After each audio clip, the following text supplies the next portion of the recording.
Welcome to our channel, where the past is more than just a collection of dates. It's a vibrant tapestry of stories that continue to echo through time. If you're intrigued by tales of bravery, vengeance, and the relentless human spirit, subscribe now and join us in uncovering the truths hidden in history's shadows. Today, we delve into the life of RainInTheFace, a Lakota Sioux warrior whose name has become inseparable from the Battle of Little Bighorn. A leader among the Hunkpapa, Rain's reputation was forged in the heat of battle and in the hearts of those who fought alongside him. His strength and fearlessness were legendary, but beneath the surface lay a man shaped by personal loss and unrelenting resolve. At the heart of Rain's story is his alleged grudge against Lieutenant Colonel George Armstrong Custer. Some accounts suggest that Rain believed Custer had a hand in the deaths of his sister and brother during an earlier conflict. Whether this claim is factual or a fragment of battlefield lore, it paints a picture of a warrior whose motives extended beyond duty, a man driven by both honor and the raw emotions of grief and vengeance. The Battle of Little Bighorn, fought in 1876, is often remembered as Custer's last stand, a moment where ambition collided with reality in a brutal clash. Among the chaos of this infamous confrontation, RainInTheFace stood as both a participant and a symbol of resistance. Some stories credit him with delivering the fatal blow to Custer himself, a detail that remains the subject of heated debate among historians. What is certain, however, is that Rain was a central figure in the conflict, his actions helping to shape the outcome and the legacy of the battle. RainInTheFace's life did not end on the battlefield. After the dust settled, he surrendered to U.S. authorities, a move that led to his imprisonment. Yet, even in captivity, his spirit remained unbroken. He later emerged as a prominent figure in the Wild West shows of the late 19th century, where he shared his stories of battle and survival. These performances served as both a window into his world and a platform for advocating Native American rights, ensuring his voice resonated beyond the confines of history. Rain's own words provide a fascinating glimpse into his mindset. Reflecting on his earlier life, he admitted, "Before I had to use crutches, I was a bad guy. My heart was horrible while I was a hunter and combatant, but it is good now." There's a striking honesty in this statement, a blend of self-awareness and unvarnished truth. Rain was unapologetically himself, a man of contradictions, feared by many, yet admired by those who glimpsed his humanity. One of Rain's more colorful declarations was that fighting is preferable to eating, a sentiment that perfectly encapsulates his unrelenting warrior spirit. To those who opposed him, his name alone was enough to instill fear. The Reese and Crow people reportedly checked their scalps daily when he was nearby, a grim reminder of his fearsome reputation. RainInTheFace's stories were not without their moments of levity. In one instance, he became the subject of teasing by Harry, a man unafraid to challenge the warrior's pride. "We want to hear about the time Tom Custer beat you, Rain," Harry remarked, drawing chuckles from the onlookers.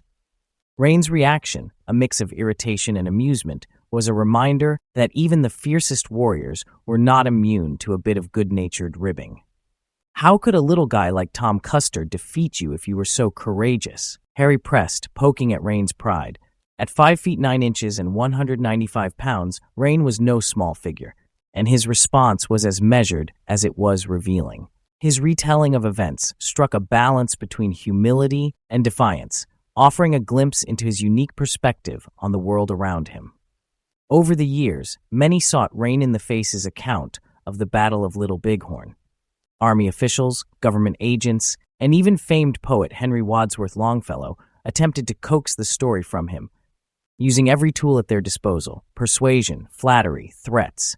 Yet Rain remained resolute, guarding his truth like a warrior defending sacred ground. When he finally chose to share his side, it was on his terms, and the resulting narrative left a lasting impact. Rain's storytelling was not just a recounting of events. It was a reflection of his experiences, his emotions, and his connection to the land and people he fought for. His words carried the weight of history, the pain of loss, and the unyielding strength of a man who had lived through it all.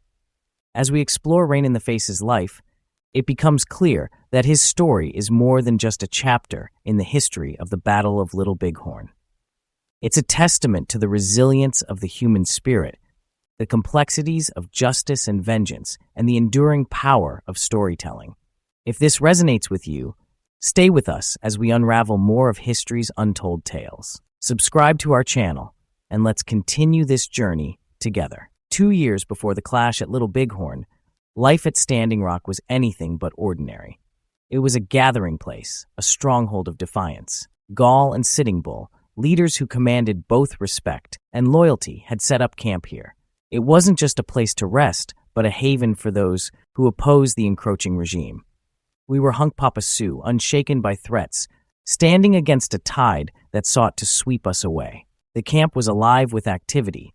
Friendly Yanktanes would visit the agency to secure supplies, but for those of us who remained in the hostile camp, life was filled with a different kind of energy. Days were spent racing horses, dancing, and testing our skills with games and shooting contests. Buffalo and deer were plentiful, and so were our horses. It was a time when survival felt less like a struggle and more like a celebration of who we were. The women of the camp often added their own fire to the mix. They knew how to push buttons, teasing and laughing, their sharp words sometimes cutting deeper than arrows. I didn't mind their taunts, not entirely. Sometimes they even inspired me. One woman in particular found a way to do just that. She challenged me, mocked me, really. Her words still echo in my mind. If you're so brave, why not prove it? A real warrior wouldn't hesitate to kill a soldier at Fort Lincoln. I told her it was madness, too risky with scouts and soldiers always on guard. But she wouldn't let it go. A brave man isn't afraid, she said, her voice dripping with disdain. If you're too scared, I'll find someone else. Someone who has danced at Sundance and knows no fear. I could feel the other women's laughter behind me, a sharp and stinging sound. The young men stayed silent, perhaps out of respect or fear. But I couldn't let her words go unanswered. It wasn't just my pride on the line. It was the very essence of who I was. So I made my decision. That night, I prepared myself. I painted my face black, the color of determination and readiness for battle. I armed myself with a pistol and bow, mounted my pony, and slipped into the darkness. The camp faded behind me as I rode north, the distant fires of Fort Lincoln my only guide.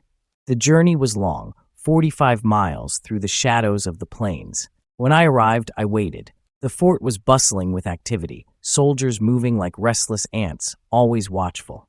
For 2 days, I observed, searching for the right moment to strike. Opportunities presented themselves. A lone woodcutter, a woman fetching water, but they weren't my targets. Killing them would prove nothing, not to me, and certainly not to the girl who had doubted my bravery. Then, on the second day, I saw my chance. A soldier walked by, his brass buttons catching the sunlight. It wasn't his life I wanted. It was a trophy, a message. I approached quietly, the tension in my body coiled like a bowstring. In a swift move, I struck and took the buttons, my heart pounding like a war drum. When I returned to camp, I handed the buttons to the girl who had challenged me. Her laughter stopped as she took them, her hands shaking slightly. She sewed them onto her shawl, and though she said little, the look in her eyes said everything. I had proven myself, not just to her, but to everyone who had doubted me. Even now, I remember that moment. It wasn't about the buttons or the challenge. It was about standing tall in the face of doubt, about refusing to let others define my limits. That night, as the campfires flickered, I felt the weight of what I had done, not regret, but a deeper understanding of what it meant to be RainInTheFace. Morning came quietly, but danger moved just beneath its surface. I saw a horse doctor and a storekeeper heading toward a spring, unaware of what awaited them.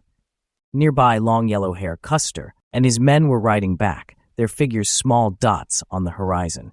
Time was short. I rushed forward, striking the horse doctor with my war club and shooting the storekeeper. It was quick, brutal, and efficient. I took what I needed, buttons from their coats, and fired arrows into the bodies as if to mark them with a warrior's defiance. The sound of the shot echoed through the air, drawing Custer and his men back. There wasn't time for scalps or ceremony. I mounted my pony, shouting over my shoulder for them to chase me. And they did. The chase was relentless. They followed me to the Cannonball River, a trail of hoofbeats pounding like war drums behind me. My heart raced, but I knew these plains like I knew my own hand. They couldn't catch me, not that day. Months later, winter descended, harsh and unyielding. Hunger pushed me toward the Standing Rock Agency store. I hadn't signed the peace treaty, so rations weren't given to me. The storekeeper watched me with narrowed eyes, suspicion radiating from every movement. One arm clutched a ledger, and the other hovered close to his weapon. 30 soldiers surrounded him, short-haired men, armed and ready. They didn't scare me. But then it happened. A hand grabbed me from behind, and suddenly they were all on me. My strength wasn't enough against so many. They bound me, threw me onto a wagon, and transported me to the Lincoln Guard room. Stripped of dignity, I wasn't treated like a chief, but like something less. They gave me one thin blanket to stave off the biting cold. Shackles bit into my wrists and ankles. Snow slipped through the cracks in the walls, dusting the floor where I lay. The room was more than cold, it was merciless. Days turned into weeks, and survival became a test of endurance. The soldiers had no compassion. They mocked me, tempted me to flee, hoping I would turn my back so they could shoot me down like an animal. But I wasn't a fool. I promised them I'd do no such thing.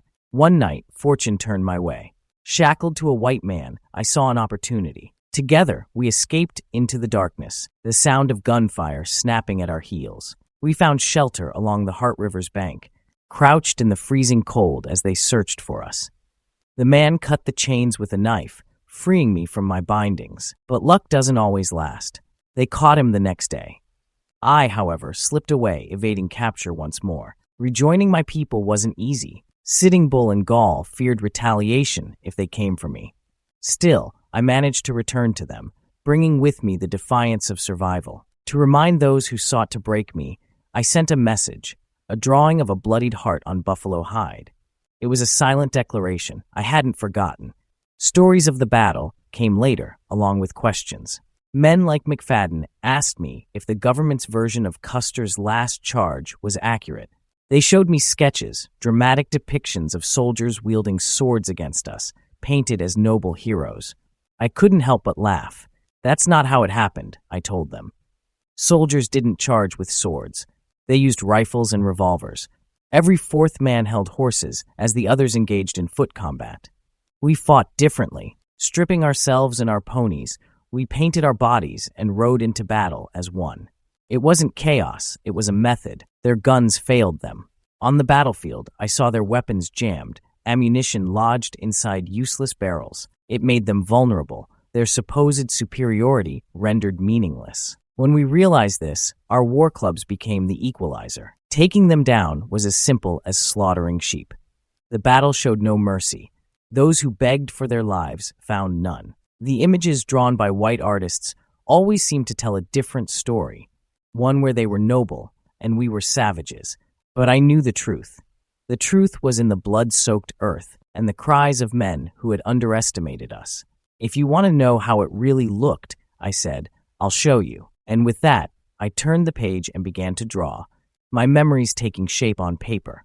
RainInTheFace leaned forward, pencil in hand. With practiced ease, he flipped the paper over and drew a big sideways S. This is the Little Bighorn River, he explained, the simple lines bringing clarity to a chaotic memory. Our lodges sat along its banks, shaped like a bent bow. His words painted a picture as vivid as his sketch, an encampment teeming with life, defiance, and preparation. How many lodges were there? Harry asked, his curiosity cutting through the room. Rain's answer came with a quiet pride. Numerous times 10.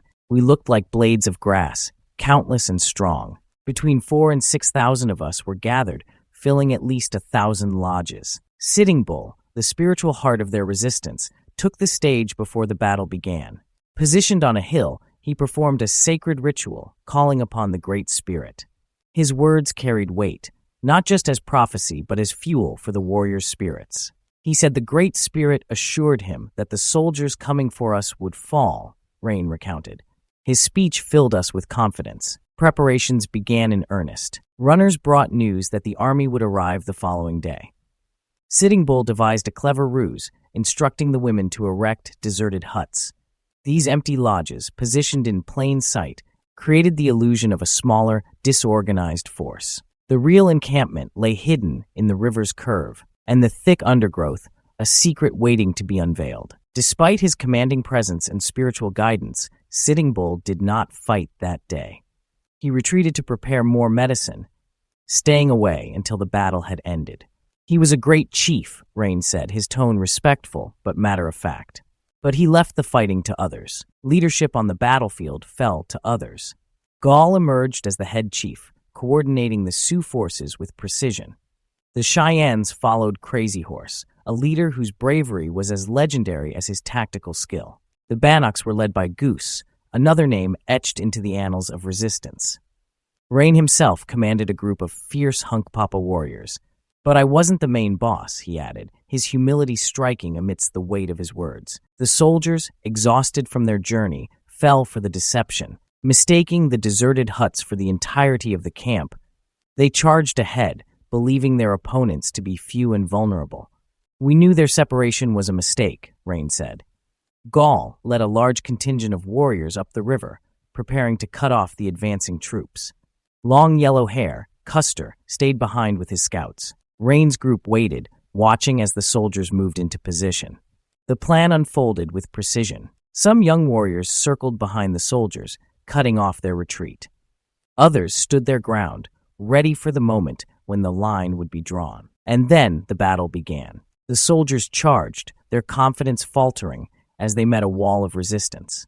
Rain described the scene with unflinching clarity. Our young men behind them began firing as they retreated under our fire. The soldiers were scattered, confused. We saw a few officers pointing and talking, but they all looked the same to us. Custer himself remained elusive in the chaos. Neither then nor later did I see Long Yellow Hair, Rain admitted. It was as if the man had vanished into the storm of battle, leaving behind only the weight of his legend. The strategy of the Sioux and their allies, coupled with the soldiers' missteps, turned the tide of the battle. Rain's voice carried a calm certainty as he recounted the events, each word a testament to the planning, courage, and unity that defined their resistance. The Battle of Little Bighorn was not just a fight, it was a statement, a defiant stand against forces that sought to erase them. The story of that day remains etched in history, shaped by the voices of those who lived it. RainInTheFace's account, delivered with a reporter's clarity and a warrior's honesty, offers a glimpse into a moment that was as much about survival as it was about strategy. It's a reminder that history, like the river he sketched, flows in curves and bends, carrying with it the stories of those who dared to stand and fight. The air was thick with the scent of gunpowder and the cries of men clinging to hope. The Res warriors had begun their death song, a solemn, haunting melody that carried across the battlefield. RainInTheFace, recounting the moment, said, "They knew they were finished. We had them." The soldiers dismounted in groups of 4, holding each other's ponies, their movements like a wave crashing toward the sand. It was a desperate attempt to regroup, but desperation would not save them. "We closed in on them," Rain said, his voice steady, almost detached. The warriors used blankets to stampede the soldiers' ponies, sending the animals into chaos. The soldiers holding the reins became easy targets, and one by one they fell. By this point, exhaustion had taken its toll. Those who remained standing were caught by the women waiting behind the line, an act both practical and symbolic, as it reinforced the unity of their community in the face of war. Rain's personal experience of the fight was as intense as it was harrowing. "I smelled the gunpowder and sang the war song," he recalled. But something within him shifted. He described it as having a poor heart, a numbness that dulled his senses and turned him into a figure driven solely by instinct. "I resembled a mindless person," he admitted, his honesty offering a glimpse into the psychological toll of battle. In the midst of the chaos, his pony fell. Rain didn't falter. "I dashed in, grabbed their flag, and leaped to my feet," he recounted. The image of a lone warrior standing amidst the chaos, war club in hand, cutting the flag's thong and striking down its bearer was both symbolic and literal.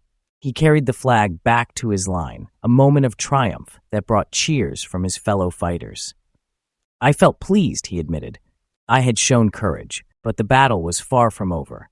Blood and brains splattered across his face as he fought, a grotesque reminder of the life and death stakes of each moment. Rain charged back into the fray, switching ponies as each one fell beneath him. "I was furious," he said, describing how he continued to shoot, chop, and slash his way through the enemy lines. Amid the chaos, a single figure caught his eye, long yellow hair, the man he had vowed to confront. His weasel tail charm dangled at his side, a talisman that seemed to fuel his frenzy. "I was frantic and had no fears," Rain said. As he approached, their eyes met. Rain shouted, a guttural challenge that carried over the cacophony. Little Hair froze, fear etched into his features. Rain smiled, a grim acknowledgement of the moment. The details of what followed were both visceral and shocking. Rain lost his revolver in the struggle, but didn't stop. He leapt from his pony, cutting out Long Yellow Hair's heart and biting into it, a primal act that underscored the intensity of his emotions. "All that mattered was that I had kept my promise," he said simply. The battle had taken everything from him, yet he found a strange sense of closure in that singular act. Rain never returned to the battlefield after that day. The fighting ended, but the aftermath brought its own horrors. Women moved among the injured, taking what they could, boots, possessions, even rings, which they removed by cutting fingers. The search for Custer's scalp proved fruitless. Having cut his hair short and shed his uniform, Long Yellow Hair had blended into the carnage, his body unrecognizable among the dead. That evening, the warriors celebrated their victory with a feast and a scalp dance. Sitting Bull spoke with conviction, declaring, "I told you my medicine would work. It gave you courage," but not everyone agreed. Gall, the field commander, countered, "We were the ones who fought. Your medicine didn't win the battle." The disagreement between Sitting Bull and Gall revealed the underlying tensions within their ranks. As Rain described it, the argument became a divisive force. Some Indians supported each leader. "Both wanted to be seen as the one who led us to victory," he said. For Rain, the squabbling was tiresome. "I didn't give it any consideration," he admitted. Instead, he focused on leading his own group and distancing himself from the infighting. News of additional soldiers with larger guns forced the group to move north. They stayed ahead of their pursuers, eventually reaching the border. Rain remained there, waiting for Sitting Bull to return. When he did, the two left together, finally heading home. "I was happy to return," Rain said, his words carrying a sense of relief that was almost palpable. Reflecting on the battle, Rain offered a measured perspective. When asked whether he had killed Custer, he responded candidly, "I'm not sure. Nobody is aware. Fighting in the dark, that's how it felt." The mystery of Custer's death remained unsolved, a shadow over an already complex event. Rain speculated that Custer's body had been hidden beneath others, making it impossible to identify. The conversation turned to Curly, the Crow Scout who claimed to have escaped the battle. Rain dismissed him outright. "Curly is lying," he said bluntly. "The fight didn't involve him. He fled like a coward after his pony broke down." Rain's disdain for those who avoided the conflict was clear, his words carrying the weight of a man who had faced death head-on. At 60 years old, RainInTheFace remains one of the last surviving chiefs to recount the events of Little Bighorn. His ability to write his name in English is a testament to the blending of cultures that has defined his life. Yet his grasp of English remains limited, and he values future relationships over past grievances, a perspective shaped by decades of resilience and adaptation. Rain's bravery is unquestionable, but his story reveals a man of complexity.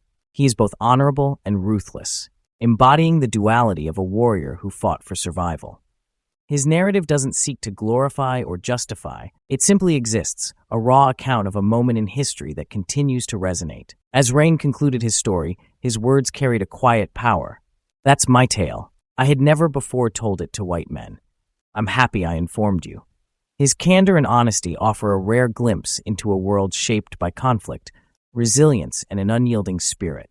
If you've been moved by Rain's story, there's much more to explore. Subscribe to our channel to hear the untold stories of the Battle of Little Bighorn and the people who shaped its legacy. Together, we can continue to uncover the layers of history that define us. See you in the next chapter.